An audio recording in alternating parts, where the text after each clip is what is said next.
अहोई अष्टमी पर बन रहा है दुर्लभ संयोग। पूजा में जरूर बरतें ये सावधानियां। प्रत्येक वर्ष कार्तिक मास की कृष्ण पक्ष की अष्टमी तिथि के दिन अहोई अष्टमी का व्रत रखा जाता है। इस साल अहोई अष्टमी का व्रत 5 नवंबर रविवार के दिन रखा जाएगा। यह व्रत माताओं द्वारा अपनी संतान की तरक्की और दीर्घ आयु के लिए किया जाता है। इस वर्ष अहोई अष्टमी पर बहुत ही दुर्लभ संयोग बन रहा है, जो बहुत ही शुभ रहने वाला है। अहोई अष्टमी व्रत महिलाओं द्वारा अपनी संतान की सलामती और उज्जवल भविष्य के लिए रखा जाता है। अहोई अष्टमी को अहोई आठे के नाम से भी जाना जाता है। करवा चौथ की तरह अहोई अष्टमी भी एक कठिन व्रत है, क्योंकि इस व्रत को भी निर्जला रखने का विधान है। इस व्रत का पारण तारों को अर्घ देकर किया जाता है। तो आइए जानते हैं कि अहोई अष्टमी के व्रत के दिन किन बातों का ध्यान रखना जरूरी है। अष्टमी तिथि का प्रारंभ 5 नवंबर प्रातः 12:59 पर हो रहा है। वहीं अष्टमी तिथि समापन 6 नवंबर प्रातः 3:18 पर होगा। साथ ही इस दिन रवि पुष्य योग और स्वार्थ सिद्धि योग का शुभ संयोग भी बन रहा है।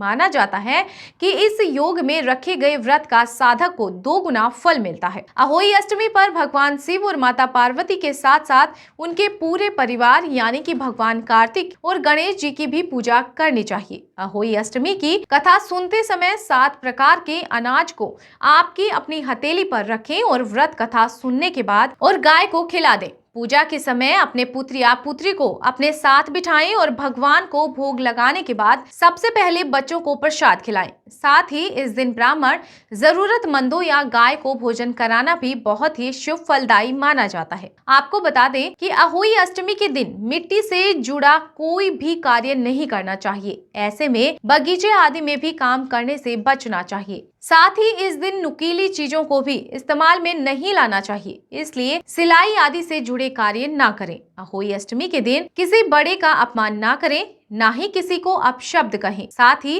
इस दिन लड़ाई झगड़ा करने से भी बचना चाहिए। ऐसा करने से आपका व्रत खंडित हो सकता है। तारों को अर्घ देते समय स्टील से बने लोटे का ही इस्तेमाल करना चाहिए। इसके लिए तांबे से बने लोटे का इस्तेमाल ना करें।